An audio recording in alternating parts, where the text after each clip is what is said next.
Warning, this video may contain content that may not be suitable for children or anyone else that is easily offended. Strong language, graphic content, nudity, bad jokes, and a possible idiot, aka myself, may be featured in the following clip. Viewer discretion is advised. Channel is not responsible for any damages that you receive watching this video.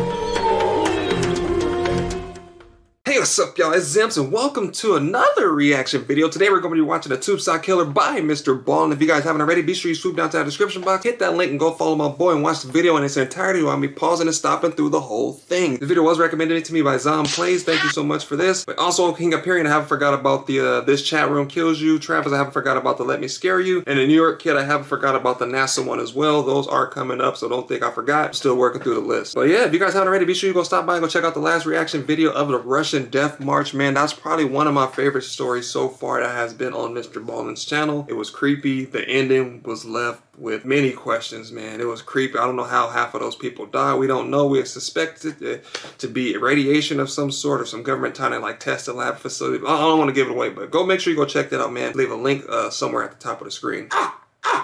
Also, Happy New Year's or Happy New Year's Eve or New Year's Eve for you guys. Happy holidays, man. So right around the corner. 2021 is our year. Road to 5K and possibly more. If you live in the Pacific Northwest of the United States, then you want to pay close attention to the ending of today's video. But before we get into today's story, if you're a fan of the strange, dark, and mysterious delivered in story format, then you come to the right channel because that's all we do, and we upload 3, 4, even 5 times every week. So if that's of interest to you, please ask the like button to go for a walk with you in northeastern Australia and push them into a gimpy plant. Also, please subscribe to our channel and turn on all notifications so you don't miss any of our weekly uploads. You already know what time it is. Story.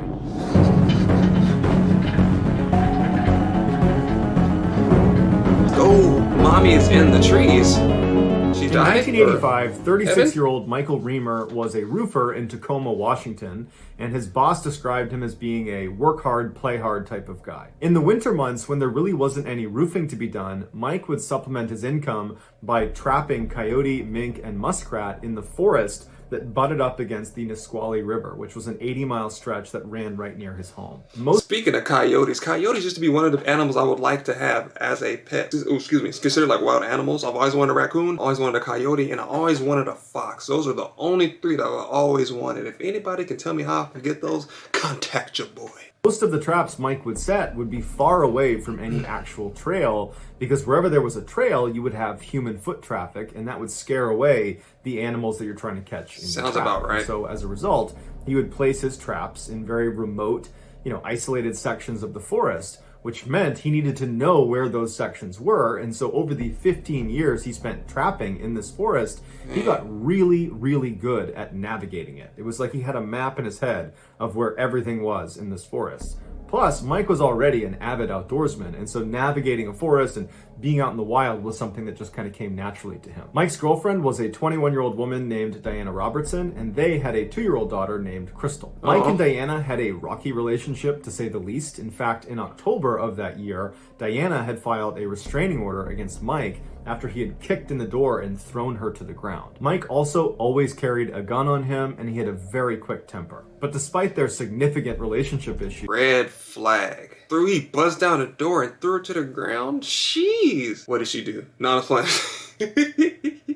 But you never know. I mean, looking on the outside in on other people's relationships, you just never know who's the culprit. And many times when I watch like these, these cases, like you would never know or never expect like what was really going on. But we want to find out. There's probably much more to it. But relationships ain't easy, bro. The one thing they could always see eye to eye on was their daughter, Crystal. Yep, they adored her. And when it came to decisions about her, they were always on the same page. It was whatever is in the best interest of Crystal. In December of that year, Diana and Mike were able to reconcile, and so Diana threw the restraining order out. Aww. And in fact, she and Crystal moved back in with Mike, which made Crystal very, very happy. Just a couple of days after moving back in, they decided they wanted to go out and go camping together as a family, and then also pick out a real Christmas tree they could bring back for the holidays. Not camping. And so they settled on an area that was going to be in the same forest where Mike had all of his traps set, and they figured they could, get their family time in, they could get their Christmas tree, and Mike would be able to check his traps, saving himself from making another trip later on. So on December 12th, the three of them loaded up into Mike's red pickup truck,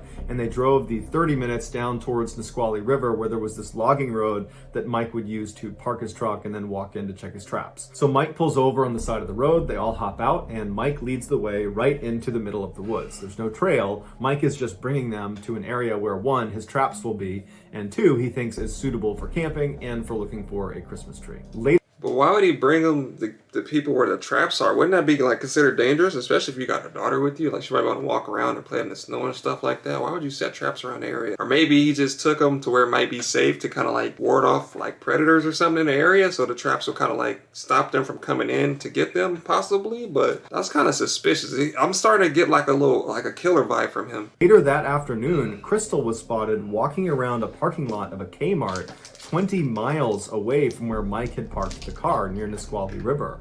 And she's just walking around. She looks totally confused. She's all alone.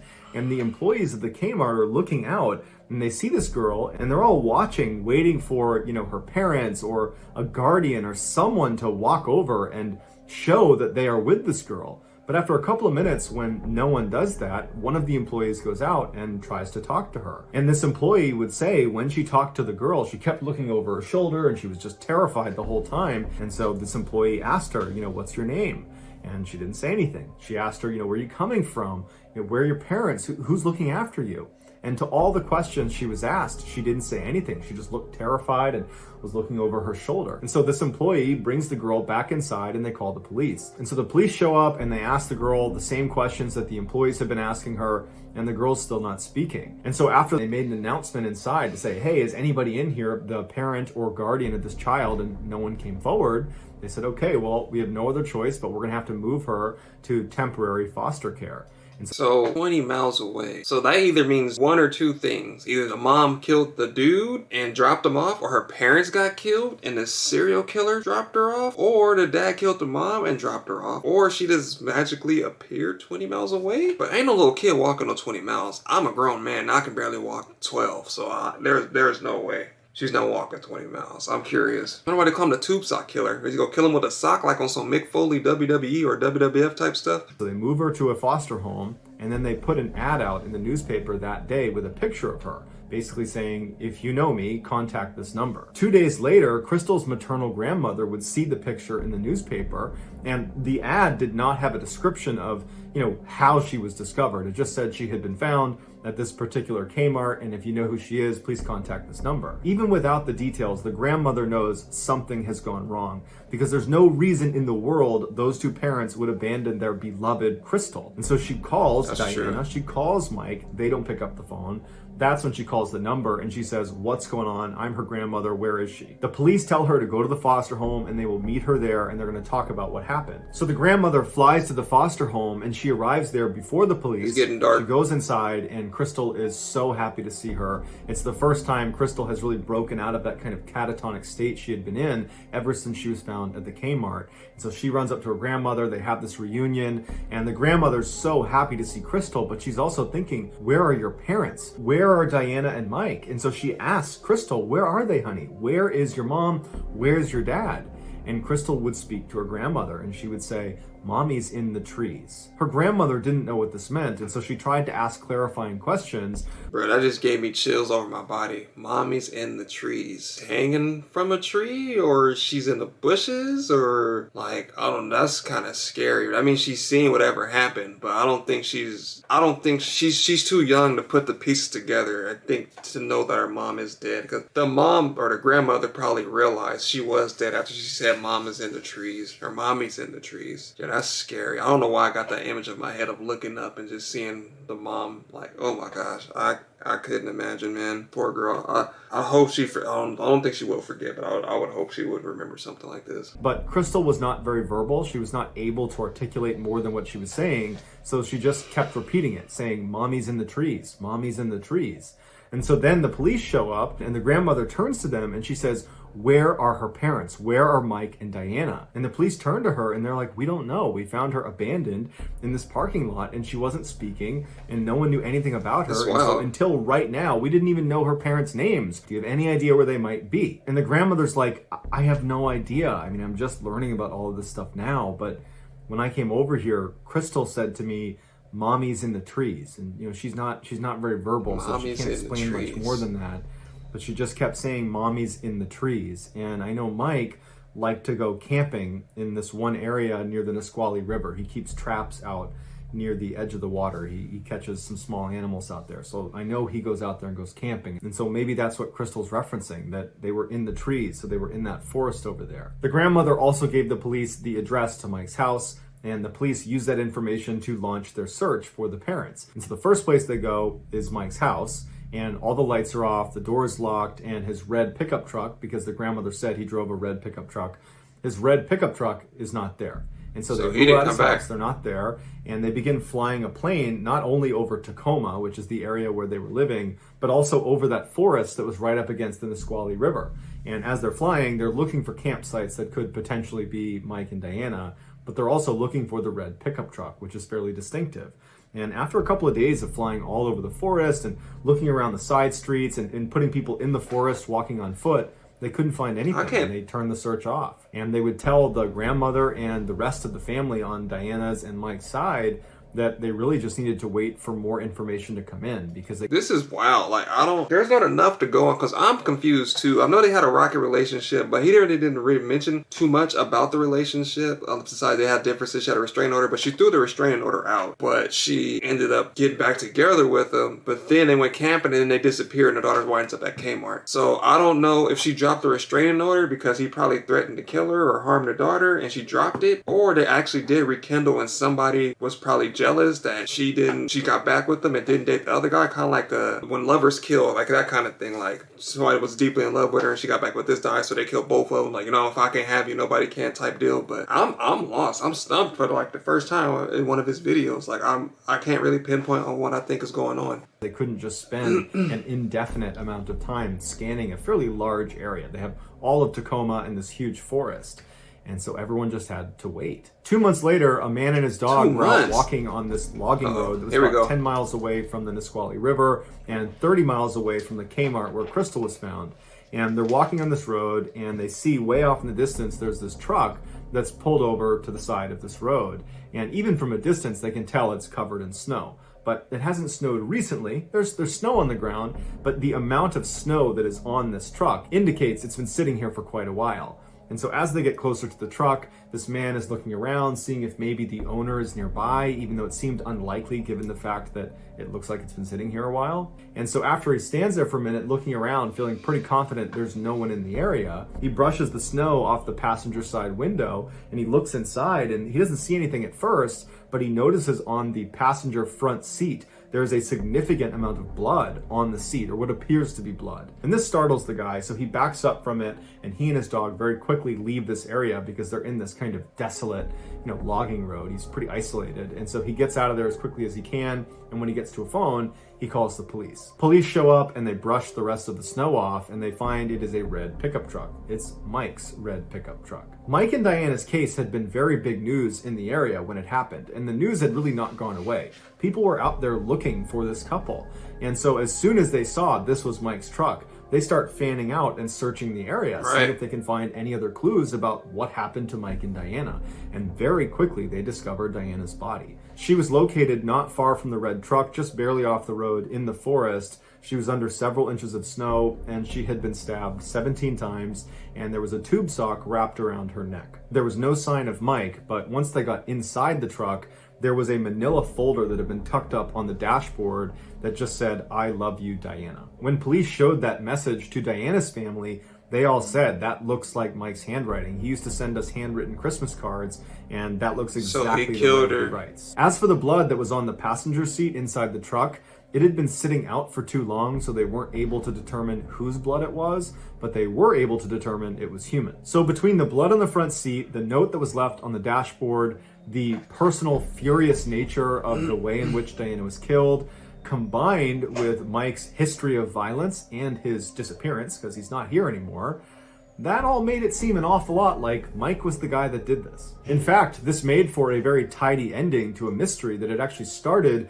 before Diana had been killed. On August 10th, 1985, so 4 months before Mike, Diana, and Crystal ventured off into the woods near Nisqually River, 27-year-old Stephen Harkins and his girlfriend, 42-year-old Ruth Cooper, were going camping near Nisqually River in the same forest. They were actually about 15 miles from where Diana's body was ultimately found, and they were very close to a number of Mike's traps, although they probably didn't realize they were near them. During their trip, an unknown assailant walked up to their campsite in the middle of the night and shot them both to death. Stephen was found right away, and he was found inside of his sleeping bag at their campsite, indicating he had been killed in his sleep. Ruth wasn't found for months, and when she was found a mile and a half away from the campsite, and she had a tube sock tied around her neck, the same way Diana had. So, which is coming to my attention, because I'm Detective Zims, is that maybe Mark did not kill Diana. Maybe he was the tube sock killer. Because what I'm saying right now, the husbands are not dying the way the females are. He's choking the females out with tube socks. Why? I don't know. Strangling them to death with tube socks, and he's just killing the husbands regularly. He has something against women, obviously. He stabbed her 17 times. And I don't know if he stabbed this one a certain amount of times, but they found her the same way. A couple of miles away, tucked away somewhere. But I still don't understand why she said mommy's in the trees. I don't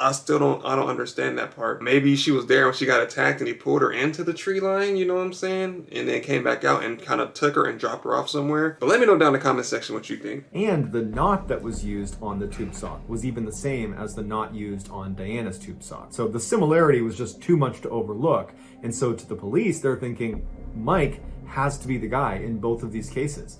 You know, he attacked Ruth and Stephen, perhaps because they were, on his territory where his traps were, and he didn't like that. He has a history of violence, and so he attacks them. And then a couple months later, he attacks Diana, and then he flees. As for his daughter being found alive, looked like he got anger problem. It would seem he just did not have it in him to harm his own child, and so he dropped her off at the Kmart before he ultimately... That's what I said. Despite everything seeming to fit just perfectly to where, yep, Mike is definitely the guy, not only for Diana, but for Ruth and for Stephen, we figured it out. Despite that being the overwhelming feeling, there were a couple of questions that remained unanswered, like the FBI. They were unable to confirm the handwriting on that folder that said, "I love you, Diana." They were unable to confirm that that, in fact, was Mike's handwriting. Diana's family was really convinced it was his, but the FBI said it's not necessarily a match. And then you have the motives for the two crimes. We can understand one of them. Him attacking Diana, unfortunately, people attack their partners all the time,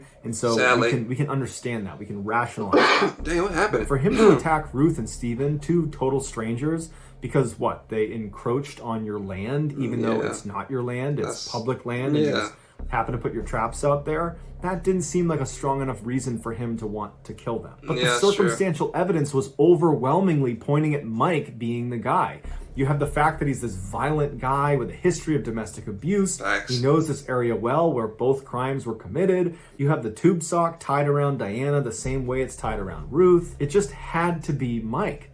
And so because the police felt so strongly it had to be Mike, they were willing to overlook these lingering questions. And so the police wanted to issue an arrest warrant for Mike, but they needed to be able to prove he was alive, because if he was dead, then that calls into question his ability to have committed these two crimes. And so they didn't have proof he was alive.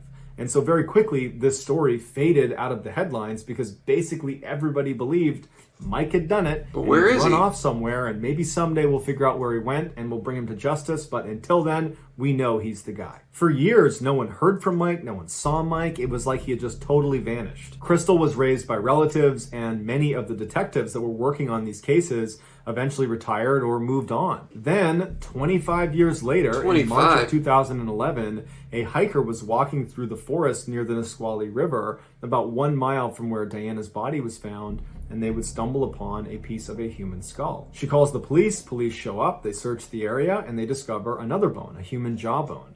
And it would turn out it was Mike's. The rest of Mike's remains were never found, and because there was so little of him to work with, police were not able to determine a cause of death. However, they were able to date his death back to almost exactly the same time frame that Diana had died. So, okay. So what we're looking at is either one, he went off into the forest and tried to survive as long as he can and died, but couldn't, which is not probable because he just said it happened around the same time span. So which means either he ran and got caught by the killer and got killed, or he was already injured at the time and tried to make a run for it and he just succumbed to his injuries. During that time, he traveled from that point where they had started up until where he had ended. But I don't know. Crazy. So who is it? Then that means it's either he is the tube sock killer and he took his life, or the tube sock killer is still on the loose. And I'm feeling like it's still on the loose because my thing is, why would you get back with your girl only to go out and kill her? Like, wouldn't you just went on ahead and kill her the first time? Why'd you take her all the way out to the woods just to do that? It wouldn't make any sense to me as a detective if I was looking at it. But I mean, people have done crazier things, but I just don't think that would make any sense to me. Hey, let's get back together and I'm just going to kill you a couple of months or so later. Like, that's scary. Additionally, investigators believe the reason they did not find more of Mike's remains is because he had been buried. The two bones that were found, the skull and the jawbone, they were located within 1 mile of where Diana's body had been found. And that area, after Diana had been found, had been scoured. They looked everywhere for clues. And because he apparently died at the same time she did, he would have been out there and they would have found him. So the fact that they didn't find him can only mean he was underground. So this all meant... And that means the killer is still out there because he can't bury himself. So that means the killer picked up this little girl and took her. So the only person that knows what the killer looks like is that little girl. But she's not old enough to articulate like what he looked like, facial expression, tattoos, beard, anything like that. So he's still living. Mike could not have been the killer. Because in order for him to have been the killer, he not only would have had to attack Diana and then drive his daughter to the Kmart and then drive back to the forest, he would then need to take his own life and then also somehow bury himself. Some of the police officers that had worked that case were still on the police force, and so when they heard this news about Mike not being the killer, they were like, it never really made any sense that he would attack Ruth or Steven. Unless he was a serial killer. Yeah. It clicked. They probably were dealing with a serial killer. It just wasn't Mike. And their only eyewitness was the toddler, Crystal, who apparently the serial killer could not bring themselves to harm. And so as a result, Crystal just sat there and watched these horrible things happen to her parents, and then probably spent a fair amount of time with the serial killer afterwards because they needed to drive her to the Kmart. Investigators and her family had tried to get her to give more information about what she had witnessed, but all she could say was, "Mommy's in the trees." And so there are really only two interpretations of what that means. Either one, she was just stating that her mother was in the forest, and that would have been accurate, or she's remembering her mother trying to escape a serial killer by climbing up into a tree.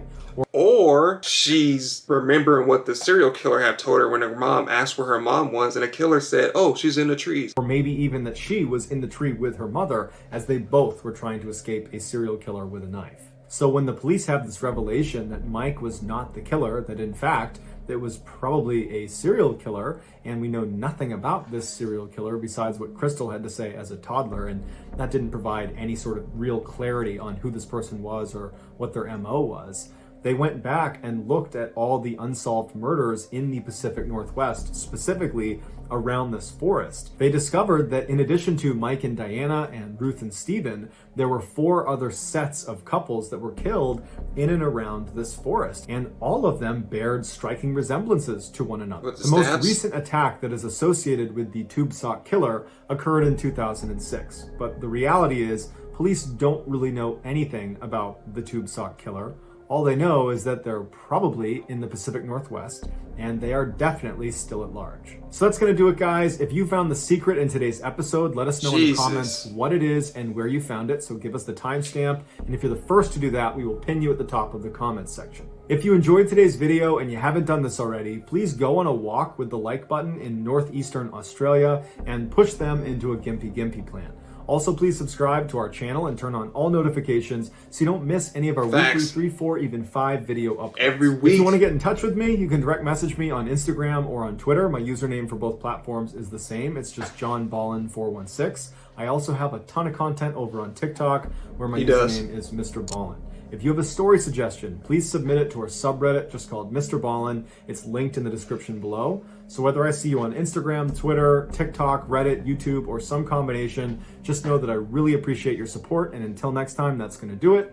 See ya. That's unfortunate. For what I mean, what I take away from this video is, although he was killing the male and the female, victims, I feel like he had a little bit more anger towards the women for some reason. I feel like he just killed the men because they were there, but I feel like he was actually targeting women. I'll probably do some more research to see who were the victims, but mostly it's been couples. I wish they would have said how Mike died, because they didn't find the rest of his bones, so they can't really say how he died, but he buried him. It took his time to bury him, but he left the woman out there for some reason. Maybe he didn't have time, maybe somebody was coming, maybe he was about to bury her too, but didn't, somebody came and he didn't have enough time to do so. But 17 times, that's a lot of stabs, man.